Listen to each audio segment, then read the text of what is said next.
Boa noite, amigos queridos do Lar de Jesus. Sejam todos muito bem-vindos a este nosso encontro de estudo e reflexão dos ensinamentos de nosso querido Mestre Jesus. Que a equipe espiritual dessa casa possa nos envolver em sua luz, que o amor de nosso Mestre Jesus nos conduza à reflexão e ao aprimoramento de nosso espírito. Que nosso Pai Maior nos abençoe e nossa Mãe Maria de Nazaré nos envolva com o seu manto de luz. Que assim seja, graças a Deus.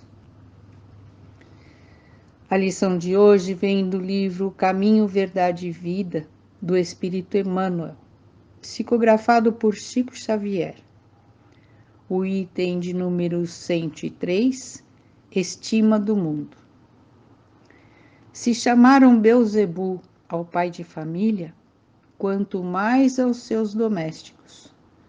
Disse Jesus, está no Evangelho de Mateus, capítulo 10, versículo 25.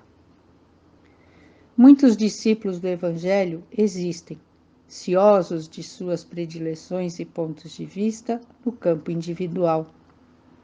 Falsas concepções ensombram-lhes o olhar. Quase sempre se inquietam pelo reconhecimento público das virtudes que lhes exornam o caráter. Guardam o secreto propósito de obter a admiração de todos e sentem-se prejudicados se as autoridades transitórias do mundo não lhes conferem apreço. Agem esquecidos de que o reino de Deus não vem com aparência exterior. Não percebem que, por enquanto, somente os vultos destacados nas vanguardas financeiras ou políticas arvoram-se em detentores de prerrogativas terrestres, senhores quase absolutos das homenagens pessoais e dos necrológios brilhantes. Os filhos do reino divino sobressaem raramente e, de modo geral, enchem o mundo de benefícios sem que o homem os veja, à afeição do que ocorre com o próprio Pai. Se Jesus foi chamado feiticeiro, crucificado como malfeitor e arrebatado de sua amorosa missão para o madeiro afrontoso, que não devem esperar seus aprendizes sinceros quando verdadeiramente devotados à sua causa. O discípulo não pode ignorar que a permanência na terra decorre da necessidade de trabalho proveitoso e não do uso de vantagens efêmeras que, em muitos casos, lhe anulariam a capacidade de servir. Se a força humana torturou o Cristo, não deixará de torturá-lo também. É ilógico disputar a estima de um mundo que, mais tarde, será compelido a regenerar-se para obter a redenção. Cristo nos exortou a separar bem os nossos deveres, aqueles para com o mundo e os outros para com Deus. Nos Evangelhos de Mateus, capítulo 22, e versículos de 15 a 22, e no de Marcos, capítulo 12, versículos de 13 a 17, temos: os fariseus, tendo se retirado, entenderam-se entre si para enredá-lo com as suas próprias palavras. Mandaram então os seus discípulos, em companhia dos herodianos, dizer-lhe: Mestre, sabemos que és veraz e que ensinas o caminho de Deus para a verdade, sem levares em conta a quem quer que seja, porque nos homens não consideras as pessoas. Dize-nos, pois, qual a tua opinião sobre isso? É-nos permitido pagar ou deixar de pagar a César o tributo? Jesus, porém, que lhes conhecia a malícia, respondeu: Hipócritas, por que me tentais? Apresentai-me uma das moedas que se dão em pagamento do tributo. E tendo-lhes apresentado um denário, perguntou Jesus: De quem são esta imagem e esta inscrição? De César, responderam eles. Então observou-lhes Jesus: Dai, pois, a César o que é de César e a Deus o que é de Deus. Ouvindo-o falar dessa maneira, admiraram-se eles de sua resposta e, deixando-o, se retiraram. Nessa passagem, somos ensinados a fazer aos outros o que gostaríamos que nos fizessem. De Allan Kardec, no Evangelho segundo o Espiritismo, capítulo 11, itens 6 e 7.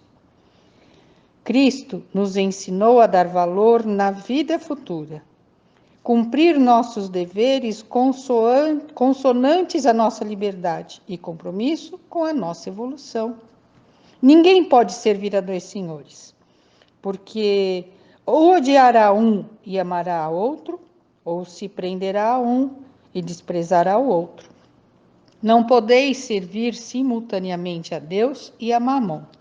Evangelho de Lucas, capítulo 16, versículo 13.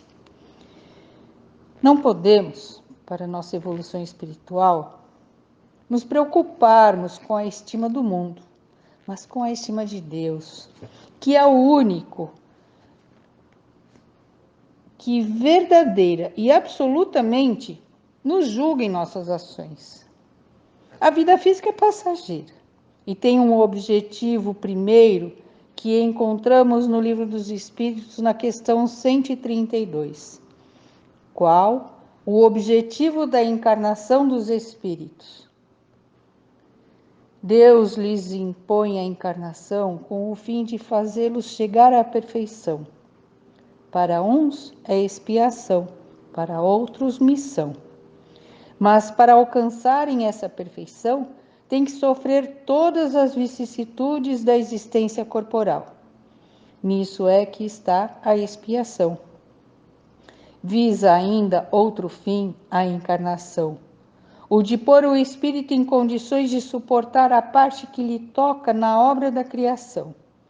Para executá-la, é que em cada mundo toma o espírito um instrumento de harmonia com a matéria essencial deste mundo, a fim de aí cumprir, daquele ponto de vista, as ordens de Deus. É assim que, concorrendo para a obra geral, ele próprio se adianta. A ação dos seres corpóreos é necessário à marcha do universo. Deus, porém, na sua sabedoria, quis que nessa mesma ação eles encontrassem um meio de progredir e de se aproximar dele. Deste modo, por uma admirável lei da providência, tudo se encadeia, tudo é solidário na natureza. Estimemos o mundo na medida que ele nos oferece oportunidades de progresso espiritual, nos afastando de valorizar homenagens que eles nos oportunizam. Que assim seja, graças a Deus.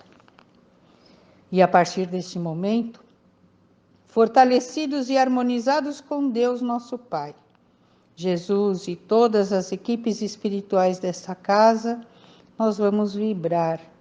E vibrar é desejar os nossos melhores pensamentos e sentimentos em benefício deste mundo que habitamos. Vamos vibrar pelo bem universal, pela paz mundial e harmonia entre todos os povos. Vamos vibrar por todas as religiões e por todos os espíritos com tarefas evangelizadoras. Vamos vibrar pelo nosso Brasil, imaginando seu contorno todo iluminado, que essa luz seja forte para iluminar nossos governantes, envolvendo-os para que governem com sabedoria e justiça. Vamos vibrar por todos aqueles que sofrem as dores da alma e do corpo físico, por esta casa que nos acolhe e por todas as assistências aqui realizadas.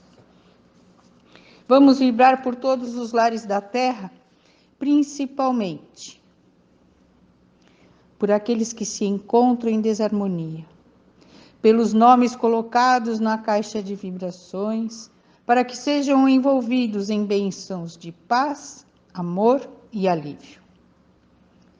Pelo nosso lar e pelos entes queridos que lá deixamos, imaginando a figura meiga de Jesus entrando pela porta principal, deixando todos os aposentos um rastro de luz que ilumina todos os ambientes e transborda por portas e janelas, envolvendo a todos os nossos vizinhos.